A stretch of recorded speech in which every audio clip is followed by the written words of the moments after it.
என் பொண்ணுடைய வாழ்க்கையை கெடாம போச்சு.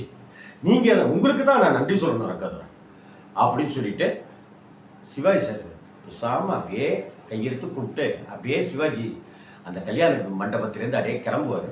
அப்படி கிளம்பும் போது சிவாஜியோட முகம் இருக்கும். பின்னாடி அந்த மாப்பிள்ளை சசிகுமார், அவங்க அம்மா, அந்த புது மாமனார் ரங்கதுரையோட நண்பர்களாக இருப்பாங்க.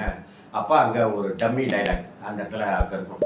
ரங்கதுரையினுடைய ஒரே சொந்தக்காரங்க நீங்கள் தங்கச்சியை கல்யாணம் பண்ணியிருக்கீங்கிற ஒரே காரணத்தினால உங்களை போலீஸில் மாட்டி விடாமல் நான் உங்களை அனுப்புகிறேன், முதல்ல வெளியில் கிளம்புங்க அப்படின்னு சொல்லுவாங்க.